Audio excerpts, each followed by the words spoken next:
You found yourself in front of a great ruin deep in the forest, the stone cracked and tarnished with moss and vines all around it. The entrance stood in front of you, a dark hallway seemingly calling your name to explore it. As you were aware your adventure might lead you to explore the forest in the dark, you came prepared with a lantern. Turning it on, it shined brightly in the dark cavern and made your willingness and want to explore grow tenfold. The inside walls around the entrance looked the same as the outside, worn down, but there was a weird charm about the age of the building. As you walked farther down the corridor into the main room, your eyes fell upon large statues of people with long, pointy ears. The biggest statue was at the center of the room. It was of a woman in a blouse and a flowy skirt. She had her hair tied in a top bun, with loose strands of hair falling down the sides of her face. She looked mesmerizing with her pose of confidence. She held a lyre in her hands and looked as if she were playing it gracefully. Her eyes closed in happiness and her mouth opened as if she were singing. It wasn't long after staring that you swore you could hear the singing. It was as if she were copying a tune, her sweet voice drawing you in. You don't understand why, but you start to move closer to the statue, the voice getting louder as you do. Looking up at the face of the statue again, your eyes fall on the pointy ears, and that is when it dawned upon you. These statues are not of elf people like you originally thought. Their ears weren't just pointy, but had the curves of a siren's ears. A siren? On land? You have never heard of such a thing.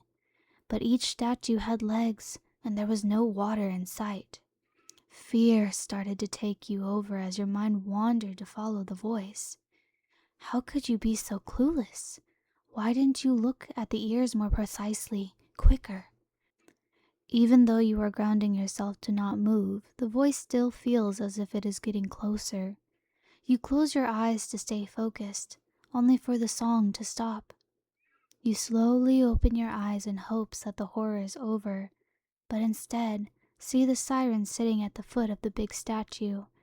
Her clothes are the same, but the right sleeve is cut short, while the left sleeve is long. Her hair is down unlike in the statue, with the right side short and choppy, and the left side long and flowy. She looks at you with dark black eyes rimmed with gold, the same gold that adorns the tips of her hair. Her skin is not smooth like the statue's, but cracks adorn it.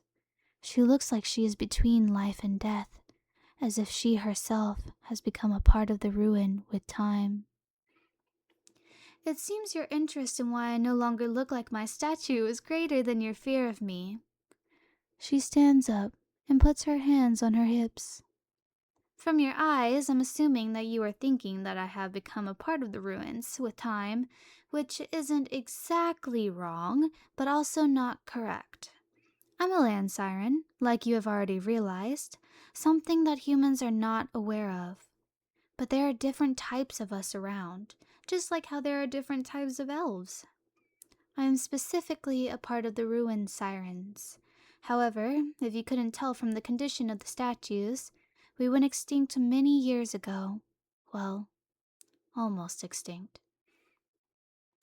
You looked at her in wonder. If the ruined sirens were no more, how was it that she was standing right in front of you, seemingly alive?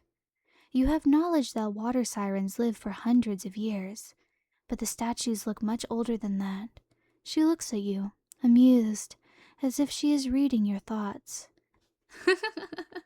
You seem to be a smart human. Yes, I am older than the average siren. In fact, I am much older than this statue. I'm over 1,000 years old. For me, time has stopped. No part of me grows anymore. My hair is a testament to that. I cut one side to see if it would grow back, but it never did. Ruined sirens have also had skin that blends in with the ruined walls, but these cracks that adorn mine are from my own age, as if I'm also a ruined statue. I've no clue how it happened. It started after the extinction of my people. It's been so long that I don't remember those first days.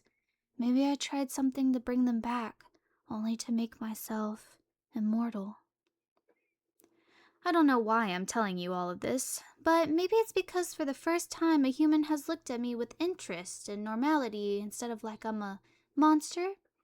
Don't worry, I won't hurt you, unless you give me a good reason to. You can leave whenever you like, but I don't recommend going past this point, as there are a lot of monsters in this ruin. There are protective barriers in this room, but once you explore deeper, there's nothing more I can do for you, especially down the right hall.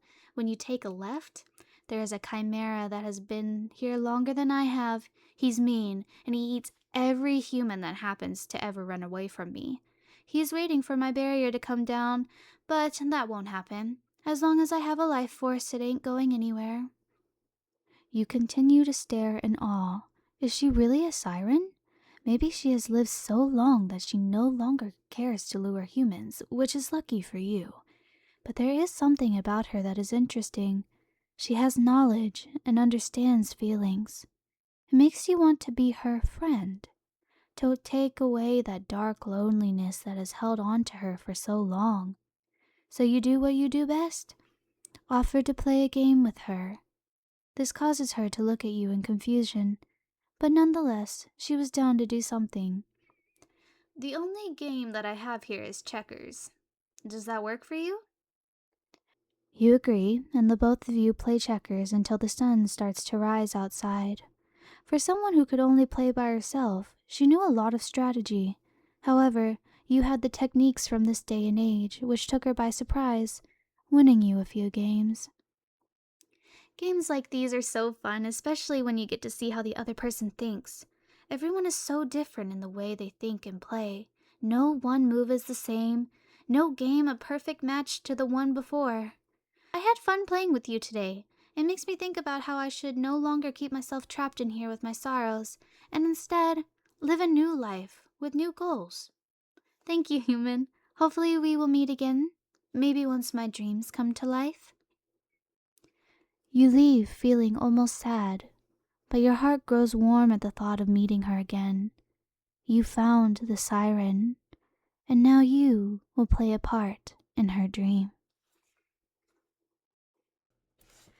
Hello, it's Melianoia. Thank y'all so much for listening to my story. I have been wanting to get out a little bit of lore regarding myself and in connection with everybody, so I'm very happy that I was finally able to write something and share it with y'all. I really hope y'all enjoyed, and if you really liked this, then please let me know and I will go ahead and make another part. But other than that, thank y'all so much for watching, and I hope y'all have an amazing day/night. Bye bye.